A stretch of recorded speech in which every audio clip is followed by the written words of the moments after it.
Bismillahirrahmanirrahim. Assalamualaikum warahmatullahi wabarakatuh. Alhamdulillahi rabbil alamin. Ashhadu an la ilaha illallah wahdahu la syarika lah, ilahul awwalin wal akhirin, wa qayyumus samawati wal ardin, wa khaliqul khalqi ajma'in. Wa ashhadu anna Muhammadan abduhu wa rasuluh, sadiqul wa'dil amin. Allahumma salli wa sallim wa barik alaih wa ala alihi wa ashabihi ajma'in wa man tabi'ahum bi ihsanin ila yaumiddin. Allahumma 'allimna ma yanfa'una wanfa'na bima 'allamtana wa zidna 'ilman wa 'amalan waj'al ma ta'allamnahu hujjatan lana la 'alaina wa aslih lana sya'nana kullahu wa la takilna ila anfusina tarfata 'ain, amma ba'd. Hadirin yang dirahmati oleh Allah Subhanahu wa taala, alhamdulillah di malam yang berbahagia ini Allah Subhanahu wa taala kembali mempertemukan kita di majelis ilmu, tetapi dengan pemateri yang berbeda. Ana pribadi adalah sebagai pengganti Ustaz Mardoni hafizahullah, yang kebetulan beliau sedang safar ke Padang. Jadi insyaallah di 2 pekan ini ana menggantikan beliau untuk sementara. Mudah-mudahan Allah Subhanahu wa taala memberikan manfaat kepada kita semuanya. Hadirin rahmati oleh Allah Subhanahu wa taala, di kesempatan yang berbahagia ini kita akan membahas tema yang semua kita membutuhkannya. Semua orang beriman sangat menginginkannya, yaitu tema kita adalah sebab-sebab Allah Subhanahu wa taala mencintai hambanya. Sebab-sebab Allah Subhanahu wa taala mencintai hambanya. Kalau orang beriman pasti ketika ditanya apakah dia mencintai Allah Subhanahu wa taala, jawabnya iya, pasti dia mencintai Allah Subhanahu wa taala. Akan tetapi apakah Allah Subhanahu wa taala mencintai hamba tersebut? Jawabnya belum tentu. Tidak semua orang yang mengaku mencintai Allah Subhanahu wa taala dia dicintai oleh Allah Subhanahu wa taala, belum tentu. Makanya kita harus mengetahui sebab-sebab yang menjadikan kita dicintai oleh Allah Subhanahu wa taala. Adapun hanya sekedar pengakuan lisan saja tidak cukup, semua orang mampu melakukannya. Tapi kita harus mencari sebab-sebab yang Allah Subhanahu wa taala menjadikan hamba tersebut dicintai oleh Allah Subhanahu wa taala. Imam Ibnu Qayyim rahimahullah taala menyebutkan ada 10 sebab. Ada 10 sebab yang dimana seorang hamba akan dicintai oleh Allah Subhanahu wa taala. Insyaallah kita akan bacakan sebab-sebab dari 1 sampai ke 10 dan kita jelaskan secara singkat insyaallah taala. Sebab pertama Allah Subhanahu wa taala mencintai hambanya adalah kata Ibnu Qayyim rahimahullah taala, qiraatul Qur'ani bitadabburi wattafahumi lima'anihi wa ma urida bihi. Sebab pertama Allah Subhanahu wa taala mencintai hambanya adalah seorang hamba membaca Al-Qur'an. Seorang hamba membaca Al-Qur'an dan mentadabburi dan memahami makna-makna yang terkandung di dalam Al-Qur'an. Ini sebab pertama Allah Subhanahu wa taala mencintai hambanya, yaitu seorang hamba membaca Al-Qur'an, mentadabburinya, memahami makna-makna yang terkandung di dalamnya, bukan hanya sekedar membaca, Dan barang siapa yang membaca Al-Qur'an otomatis dicintai oleh Allah Subhanahu wa taala. Contoh sederhana, misalnya ada seorang penulis. Contoh saya seorang penulis, saya menulis tulisan. Kemudian ada orang beli buku saya. Kemudian dia baca, dia renungi maknanya secara detail, otomatis saya akan bertanya-tanya kepada orang tersebut. Kenapa dia baca?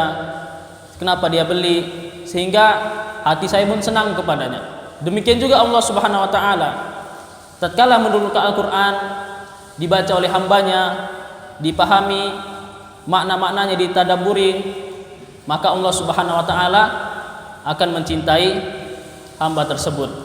Dan Al-Qur'an adalah kitab yang mendatangkan kebahagiaan. Kitab yang mendatangkan kebahagiaan. Allah sebutkan dalam awal surah Toha, ma anzalna 'alaikal qur'ana litashqa. Toha, tidaklah kami turunkan Al-Qur'an ini untuk bersusah payah. Akan tapi Al-Qur'an diturunkan untuk mendatangkan kebahagiaan kepada seorang hamba.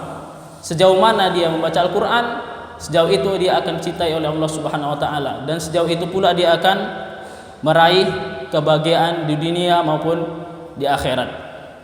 Dan orang yang membaca Al-Qur'an akan mendapatkan syafaat pada hari kiamat kelak.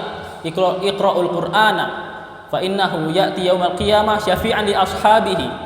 Bacalah oleh kalian Al-Qur'an, karena sungguhnya Al-Qur'an akan datang menjadi syafaat bagi orang yang membacanya.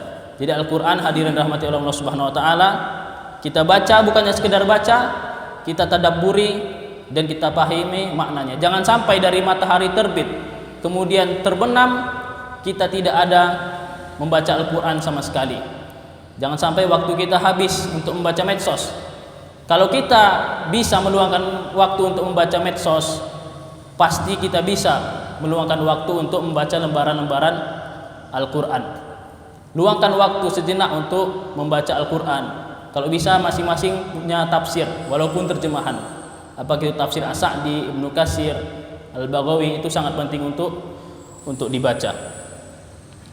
Kemudian sebab kedua, Allah Subhanahu wa taala mencintai seorang hamba adalah at-taqarrubu ila Allah bin nawafil ba'dal faraid, fa innahu tusiluhu ila darajatil mahbubiyah ba'dal mahabbati. Sebab kedua Allah Subhanahu wa taala akan mencintai hambanya adalah seorang hamba senantiasa mendekatkan diri kepada Allah Subhanahu wa taala dengan amalan-amalan sunnah.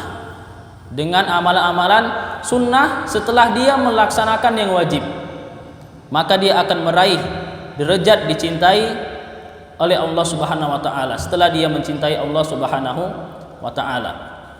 Jadi di antara sebab Allah Subhanahu wa taala mencintai hambanya adalah seorang hamba senantiasa mendekatkan diri kepada Allah Subhanahu wa taala dengan amalan-amalan sunnah setelah dia melaksanakan ibadah-ibadah yang wajib. Jadi hadirin rahmati oleh Allah Subhanahu wa taala, iringi ibadah-ibadah wajib kita dengan ibadah-ibadah sunnah. Salat wajib kita iringi dengan rawatib, dengan salat malam, dengan salat duha. Sedekah kita iringi dengan sedekah sunnah. Begitu juga dengan puasa, iringi dengan puasa sunnah walaupun tidak banyak, yang penting sedikit tapi terus-menerus, itu lebih baik dan dicintai oleh Allah Subhanahu wa taala.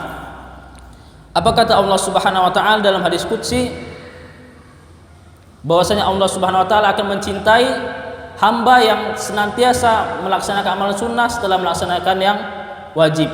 Allah Subhanahu wa taala berfirman dalam hadis qudsi, "Wa la yazalu 'abdi yataqarrabu ilayya bin nawafil hatta uhibbahu." Tidaklah senantiasa seorang hambaku mendekatkan diri kepadaku dengan amal-amalan sunnah setelah yang aku wajibkan, melainkan aku akan mencintainya. Apabila Allah Subhanahu wa taala telah mencintai hambanya, apa yang terjadi?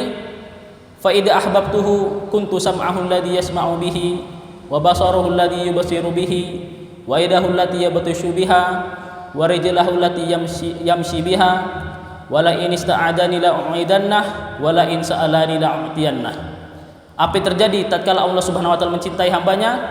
Kata Allah Subhanahu wa taala, aku akan menjadi penglihatannya yang dia melihat dengannya, aku akan menjadi pendengarannya yang dia mendengar dengannya, aku akan menjadi tangan yang dia berbuat dengannya, dan aku akan menjadi kakinya yang aku melangkah dengannya.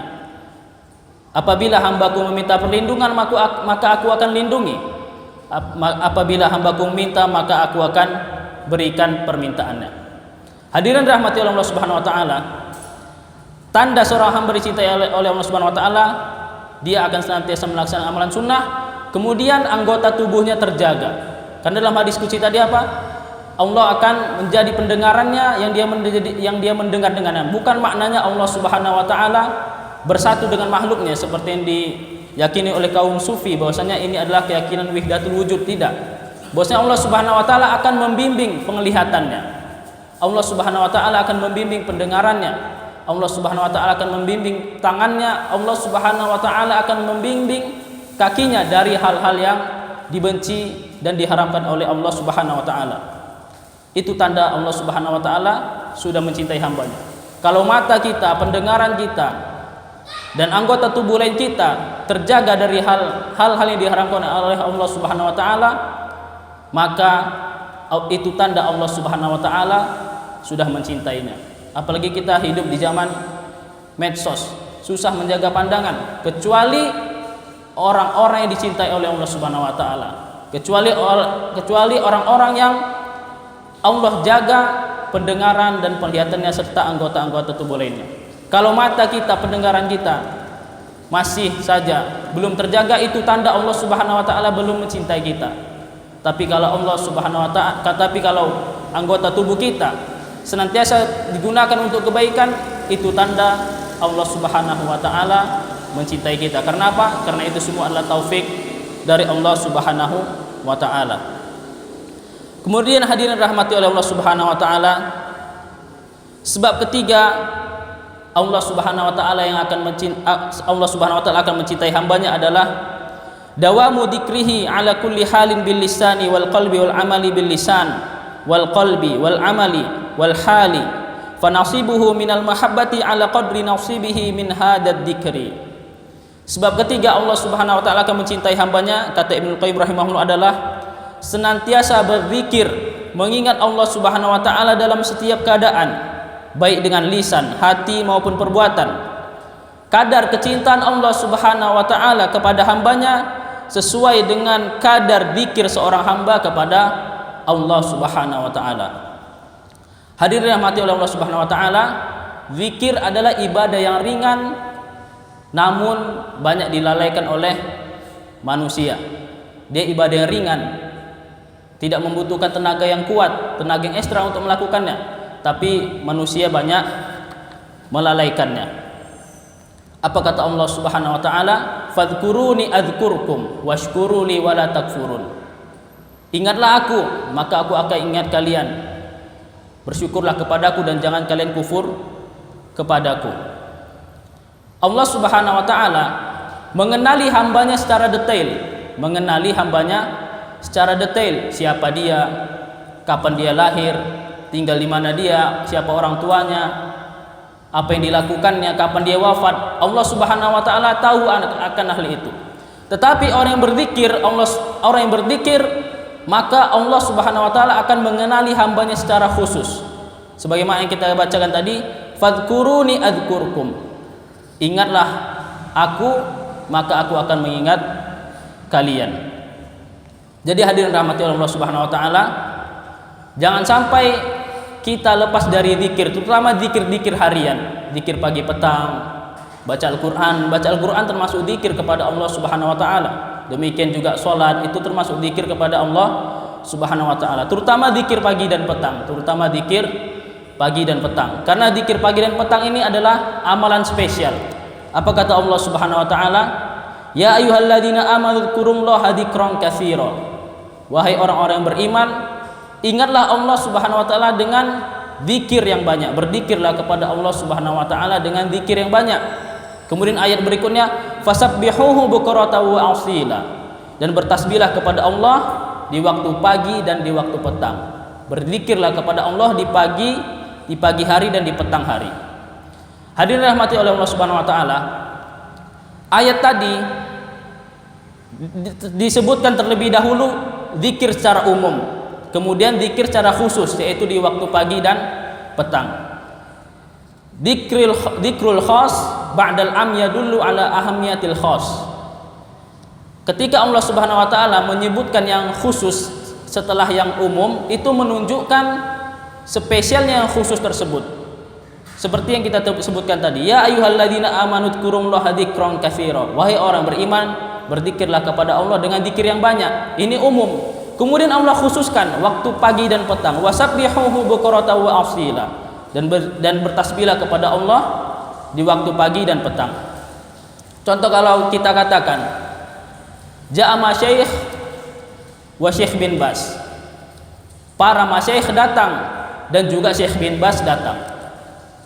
Datang masyayikh ini umum, masyayikh apa saja, tapi tatkala kita bilang dan juga Syekh bin Bas, ini menunjukkan pentingnya kehadiran Syekh bin Bas. Demikian juga zikir pagi dan petang, ini menunjukkan spesialnya zikir pagi dan petang. Kemudian orang yang berzikir akan mendapatkan pahala yang besar. Apa kata Rasul sallallahu alaihi wasallam? Kalimatani khafifatani 'alal lisan, thaqilatani fil mizan, habibatani ila rahman. Subhanallahi bihamdi, subhanallahil azim. Hadis riwayat Bukhari dan Muslim. Dua kalimat yang ringan di lisan tapi berat di timbangan dan dicintai oleh Allah Subhanahu wa taala, subhanallahi bihamdi, subhanallahil azim. Jadi hadirin rahmati oleh Allah Subhanahu wa taala, luangkan waktu kita untuk berzikir, terutama zikir harian, zikir pagi dan petang. Kalau belum hafal, beli bukunya. Gak masalah, walaupun sudah berumur belum hafal gak apa-apa, baca saja. Hafal sedikit-sedikit. Kalau belum hafal semua gak apa-apa, dibaca sebagian, tidak mengapa. Terutama zikir-zikir yang mengandung pahala besar. Contohnya Sayyidul Istighfar.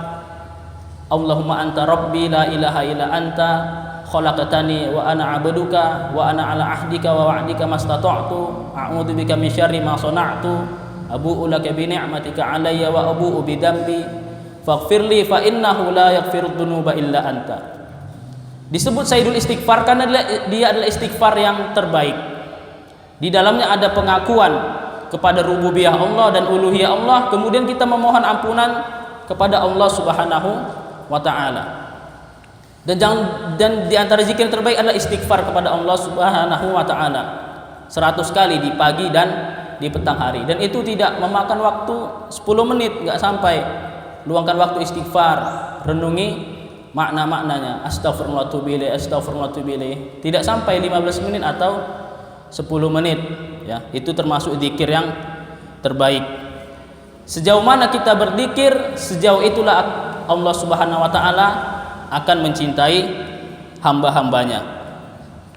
Kemudian hadirin rahmati oleh Allah Subhanahu wa taala, sebab keempat Allah Subhanahu wa taala akan mencintai hambanya adalah itharu mahabbihi ala mahabbika inda ghalabatil hawa wa tasannumi ila mahabbihi wa in sa'ubal murtaqa.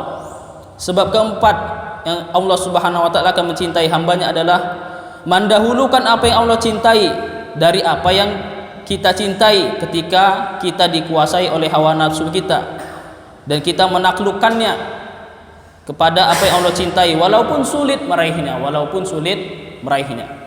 Mendahulukan apa yang Allah cintai daripada apa yang kita cintai itu sulit. Akan tetapi asarnya, efek sampingnya sangat luar biasa, yaitu kita akan meraih kecintaan oleh Allah Subhanahu wa taala. Contoh, kalau kita punya harta lumayan banyak, untuk keluarga sudah tercukupi, untuk orang tua sudah tercukupi, kemudian ada sisa, terbetik hati kita ingin beli sepeda motor baru atau baju baru, sementara sepeda motor kita masih bagus, baju-baju kita masih bagus. Namun di samping itu ada saudara kita yang membutuhkan bantuan kita.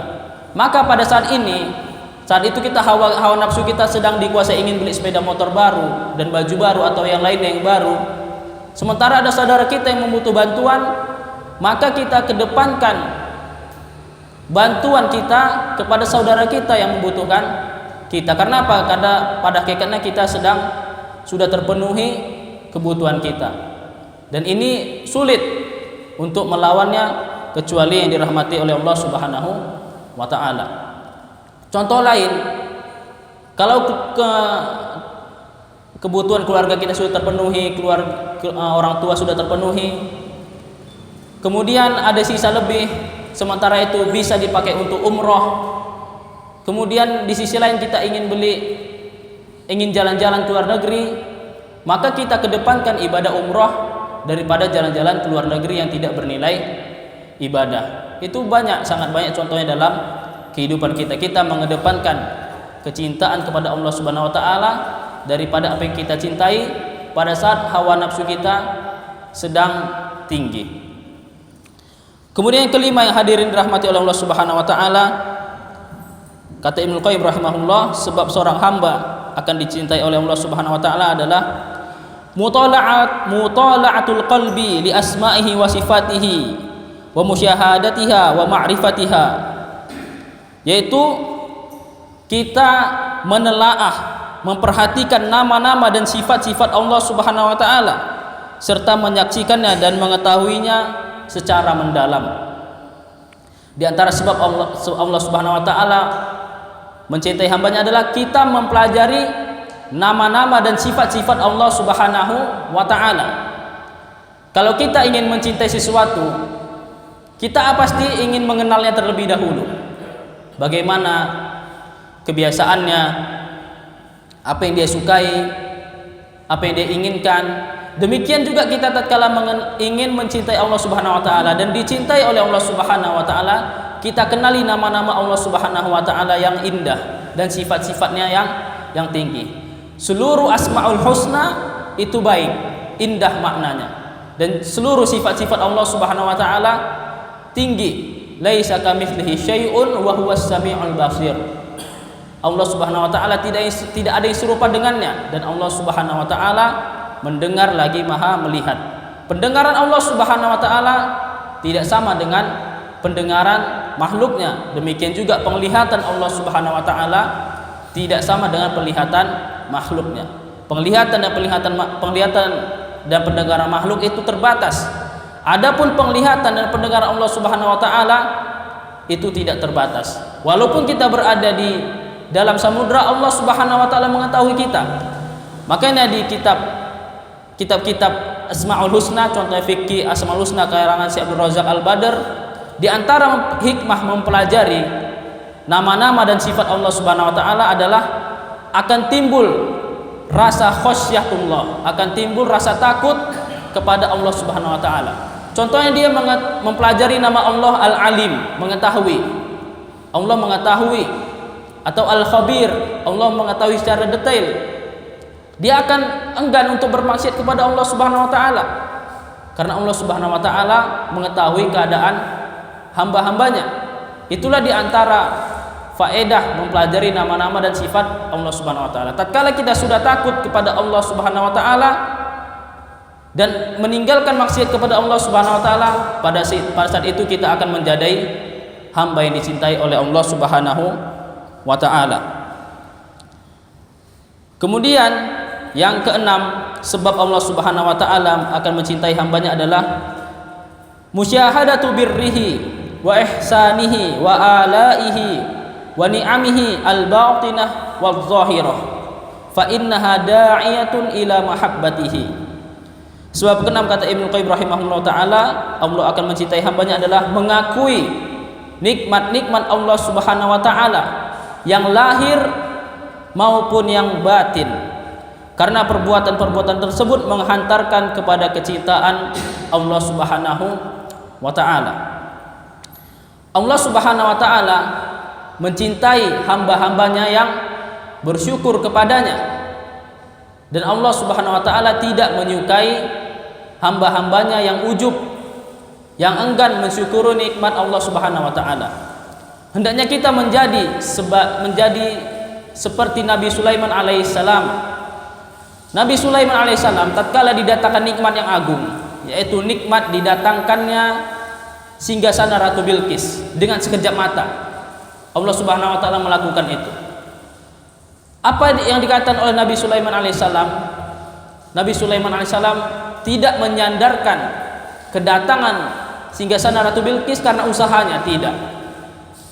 Tapi dia menyandarkan itu semua kepada Allah Subhanahu wa taala. Apa kata Nabi Sulaiman alaihissalam tatkala dia datangkan singgasana Ratu Bilqis? Hada min fadli rabbi.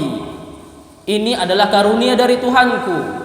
liyabluwani aashkuru am akfur, untuk mengujiku apakah aku menjadi hamba yang bersyukur atau menjadi hamba yang kufur kepada Allah Subhanahu wa taala. Sebaliknya, tatkala kita didatangkan nikmat kemudian kita ujub, menyandarkan keberhasilan nikmat itu adalah datang dari usaha kita, maka pada saat itu Allah Subhanahu wa taala akan meninggalkan kita. Sebagaimana dialami Qarun, tatkala Qarun didatangkan kepadanya harta, nikmat harta yang banyak, Qarun menyandarkan datangnya nikmat harta tersebut atas ilmu yang dia miliki, tidak dia sandarkan kepada Allah Subhanahu wa taala. Apa kata Qarun? Innama utituhu ala ilmin indi, sesungguhnya aku diberi harta ini karena ilmu yang aku miliki. Apa yang terjadi? Allah Subhanahu wa taala meninggalkan Qarun dengan cara apa? Dengan cara istidraj. Allah biarkan Qarun di atas kekayaan, terus dia bergelimang di atas maksiat, semakin sombong. Itulah akibat dari perbuatan ujub. Dia akan dihukum dengan kesombongan berikutnya. Kemudian Allah Subhanahu wa taala pun menenggelamkan Qarun, dan Nabi Sulaiman alaihissalam dicintai oleh Allah Subhanahu wa taala. Jadi hadirin rahmati oleh Allah Subhanahu wa taala, tatkala kita dapat nikmat apapun itu, keberhasilan apapun, sandarkan itu semua kepada Allah Subhanahu wa taala. Kita katakan sebagaimana perkataan Nabi Sulaiman, hadza min fadli rabbi, ini semua adalah karunia Tuhanku, dia beluani aashkuru am akfur, untuk mengujiku apakah aku bersyukur atau aku kufur kepada Allah Subhanahu wa taala.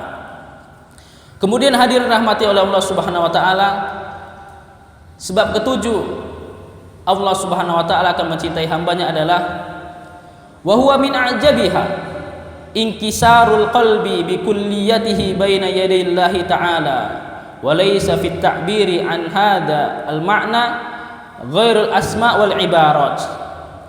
Di antara sebab Allah Subhanahu wa taala akan mencintai hambanya adalah, dan di antara perkara yang sangat menakjubkan, yaitu memasrahkan hati, tunduk kepada Allah Subhanahu wa taala, merengek, menangis di hadapan Allah Subhanahu wa taala, serta mengungkapkan apa yang kita inginkan di hadapan Allah Subhanahu wa taala. Hadirin rahmati oleh Allah Subhanahu wa taala, di antara bentuk kecintaan seorang hamba kepada Allah Subhanahu wa taala, inkisaru baina yadayillah, yaitu dia meluluhkan hatinya, menundukkan hatinya kepada Allah Subhanahu wa taala. Dan ini biasanya banyak dilakukan tatkala kita berdoa, tadarruan wa khufya. Kita berdoa dengan cara takut dan tunduk kepada Allah Subhanahu wa taala. Tatkala kita semakin tunduk hati kita kepada Allah Subhanahu wa taala, maka Allah Subhanahu wa taala akan mencintai hambanya. Makanya di antara keadaan yang dianjurkan untuk berdoa adalah tatkala kita sujud. Karena pada saat itu kita sedang dalam kondisi hina, kita dalam keadaan kondisi hina, sedang menundukkan badan serta hati kita. Akan tetapi itu adalah posisi yang paling dekat kepada Allah Subhanahu wa taala. Maka kita disuruh memperbanyak doa tatkala sujud. Apa kata Nabi sallallahu alaihi wasallam? Aqrabu ma yakunul abdu min rabbih wa huwa sajid fa aktsirud du'a. Posisi hamba, keadaan hamba yang paling dekat kepada Allah Subhanahu wa taala tatkala dia sedang sujud. Maka perbanyaklah doa tatkala sujud. Karena pada saat di hati kita, anggota badan kita benar-benar tunduk kepada Allah Subhanahu wa taala. Kemudian hadirin rahmati oleh Allah Subhanahu wa taala, sebab kedelapan Allah Subhanahu wa taala akan mencintai hambanya adalah al-khalwatu bihi waqtun nuzuli al-ilahi limunajatihi wa tilawati kalamihi wal wuqufi bil qalbi wa ta'addubi bi adabil ubudiyyah baina yadayhi thumma khatama dzalika bil istighfari wat taubati. Sebab kedelapan Allah Subhanahu wa taala akan mencintai hambanya adalah, kata Ibnu Qayyim rahimahullah, berdua-duaan dengan Allah Subhanahu wa taala. Berdua-duaan dengan Allah Subhanahu wa taala ketika Allah Subhanahu wa taala turun ke langit dunia di sepertiga malam terakhir serta membaca firman-Nya, berdiri dengan hati yang khusyuk dengan adab ibadah kepada Allah Subhanahu wa taala. Kemudian dia menutup khalwah tersebut, berdua-duaan tersebut dengan istighfar dan bertaubat kepada Allah Subhanahu wa taala. Jadi hadirin rahmati Allah Subhanahu wa taala, di sepertiga malam terakhir Allah Subhanahu wa taala akan turun ke langit dunia. Jangan kita bayangkan seperti turunnya pesawat, tidak sama. Allah Subhanahu wa taala turun dengan sesuai dengan keagungannya.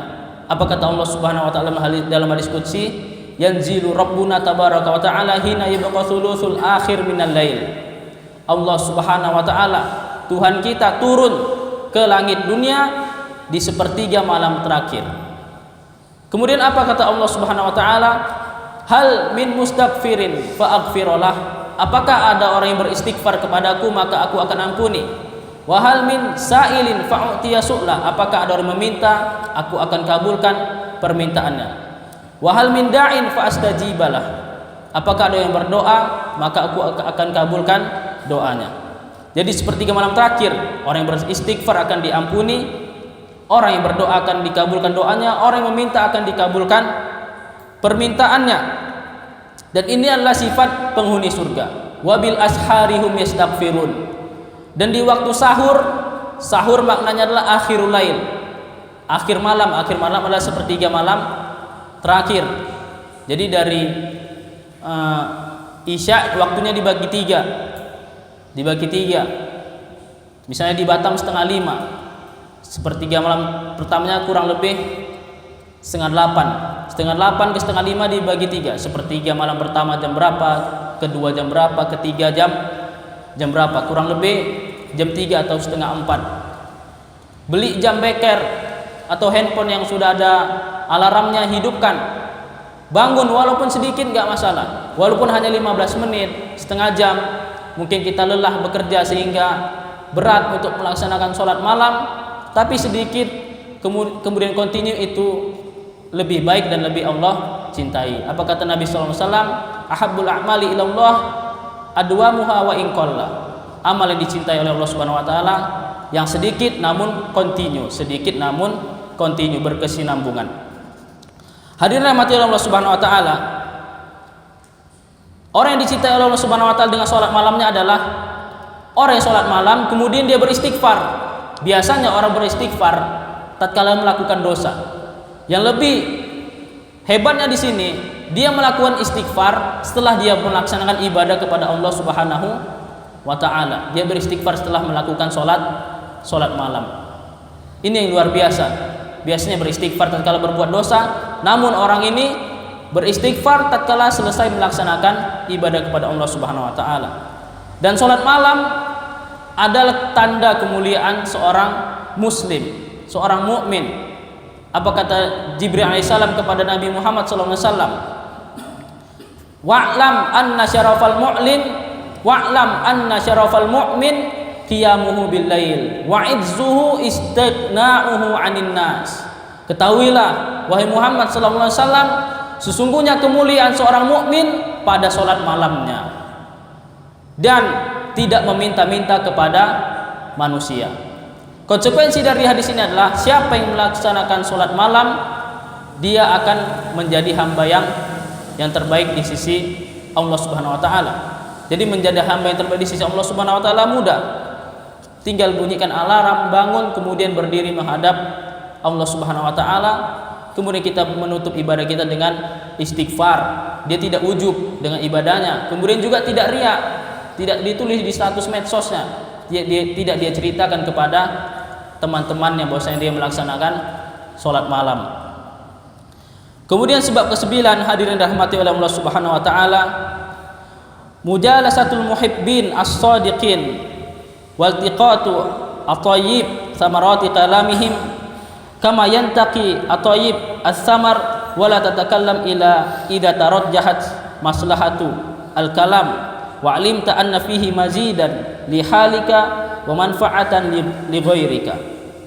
Sebab ke-9 kata Ibnu Qayyim rahimahullahu taala, bahwasanya Allah Subhanahu wa taala akan mencintai hambanya adalah duduk dengan orang-orang yang mencintai Allah Subhanahu wa taala. Duduk dengan orang-orang yang mencintai Allah Subhanahu wa taala dengan jujur dan memetik ucapan yang mereka ucapkan seperti memetik makanan yang enak, dan mereka tidak berbicara kecuali tampak maslahat ucapan tersebut, dan engkau tahu ucapan tersebut memberikan manfaat kepada dirimu dan orang lain. Hadirin rahmati Allah Subhanahu wa taala, hendaknya kita memperbanyak berteman dengan orang-orang soleh, memperbanyak berteman dengan orang-orang soleh, karena teman itu akan menyeret, teman itu akan menyeret, sebagaimana pepatah Arab, as-sahibu sahibun, teman akan menyeret. Sejauh mana kita akan berteman dengan orang soleh, sejauh itu kita akan tertular dengan kesolehannya. Begitu juga sebaliknya, tatkala kita berteman dengan orang yang tidak soleh, yang buruk, maka lama-kelamaan kita akan tertular dengan keburukannya.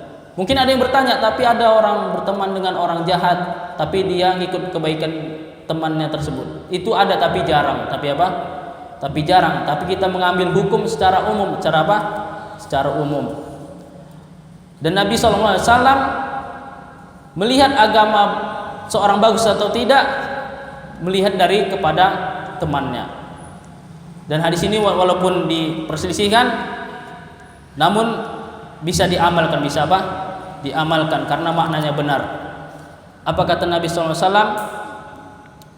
Kata Nabi SAW, Al-mar'u ala dini khalilih, falyanzur ila man yukhalil.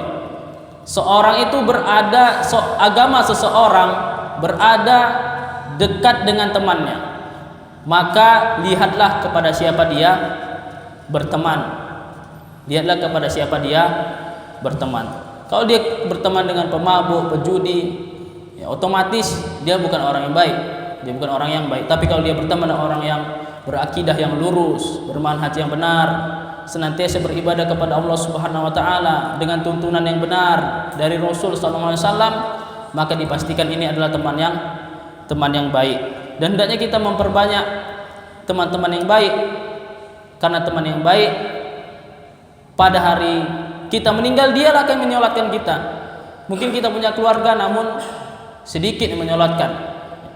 Namun kita jika berteman banyak dengan orang pengajian, mereka itulah yang akan menyolatkan kita, dan doa mereka bisa menjadi syafaat bagi kita di alam kubur. Kemudian terakhir, hadirin rahmati Allah Subhanahu wa taala, sebab ke-10 Allah Subhanahu wa taala akan mencintai hambanya adalah muba'adatu kulli sababin yahulu bainal qalbi wa bainallahi azza wa jal. Menjauhi sebab-sebab yang menghalangi hati kita dari Allah Subhanahu wa taala. Menjauhi sebab-sebab yang menghalangi hati kita dari Allah Subhanahu wa taala. Apalagi kita hidup di zaman fitnah, di zaman medsos, semua keburukan terkumpul di dalamnya. Keburukan yang tidak ada di masa lalu ada di medsos. Kalau orang dahulu ingin menjaga dari fitnah, mereka gampang tinggal berdiam di rumah.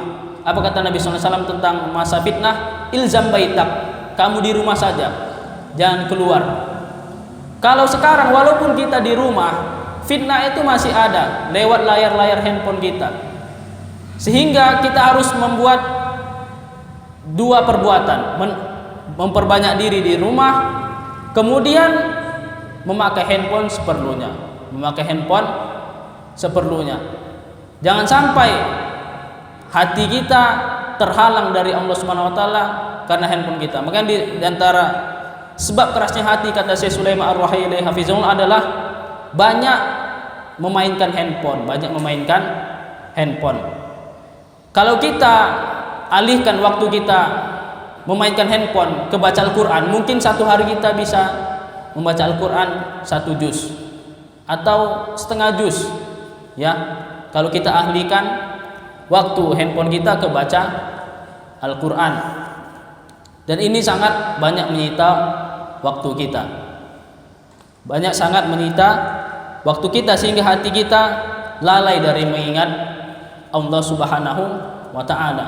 Belum lagi tontonan yang menunjukkan aurat apalagi di Batam ini di malam hari banyak wanita berkeliaran. Kalau kita tidak menjaga diri kita, tidak menjaga hati kita dari mengingat Allah Subhanahu wa taala, maka kita akan menjadi terkena fitnah tersebut. Hadirin rahmati Allah Subhanahu wa taala, ini 10 sebab Allah Subhanahu wa taala akan mencintai hambanya. Namun kata Ibnu Qayyim, ada 2 perkara yang harus kita perhatikan setelah kita mengetahui 10 hal tersebut. Apa kata Ibnu Qayyim rahimahullah setelah dia menyebutkan 10 hal ini?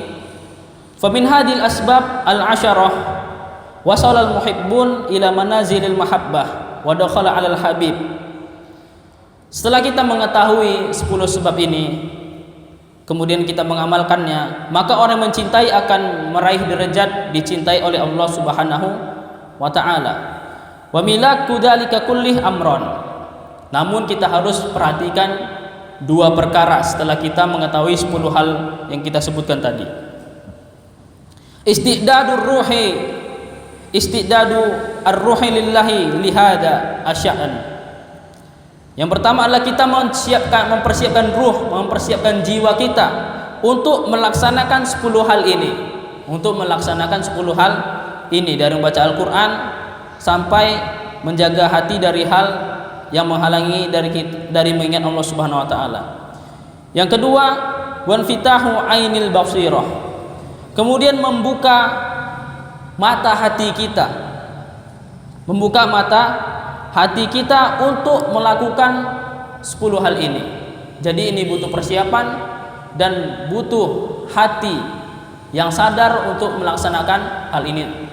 Jika hati kita tidak sadar dengan 10 hal ini, hanya sekedar tahu saja, namun tidak tertancap di hati, tidak ada niat untuk mengamalkannya, maka sulit bagi kita untuk meraih kecintaan Allah Subhanahu wa taala. Dan yang terakhir adalah jangan lupa berdoa. Sebagaimana Nabi SAW berdoa agar dicintai oleh Allah Subhanahu wa taala. Padahal beliau sallallahu alaihi wasallam adalah Khalilur Rahman, adalah orang yang dicintai oleh Allah Subhanahu wa taala. Namun dengan demikian beliau tetap berdoa agar Allah Subhanahu wa taala tetap mencintainya. Apa doanya? Allahumma inni as'aluka hubbaka wa hubba man yuhibbuka wa hubba amalin yuqarribuni ila hubbika. Ya Allah, aku memohon kecintaanmu dan kecintaan orang yang mencintaimu dan mencintai amalan yang mendekatkan diriku kepada Allah Subhanahu wa taala. Jadi hadirin rahmati Allah Subhanahu wa taala, jangan lupa meminta agar Allah Subhanahu wa taala mencintai kita. Karena Allah, tatkala Allah Subhanahu wa taala sudah mencintai kita, sebagaimana kita sebutkan tadi, Allah akan menjaga pendengaran kita, penglihatan kita, dan anggota-anggota tubuh kita dari apa yang Allah haramkan. Ini 10 sebab Allah Subhanahu wa taala akan mencintainya yang disebut oleh Ibnu Qayyim rahimahullah taala. Insyaallah di pertemuan berikutnya kita akan menjelaskan sebab-sebab Allah Subhanahu wa taala akan berpaling dari hambanya. Mudah-mudahan disampaikan manfaat. Mohon maaf atas segala kekurangan. Subhanaka wa bihamdika asyhadu an la ilaha illa anta wa astaghfiruka wa atubu ilaik. Wassalamualaikum warahmatullahi wabarakatuh.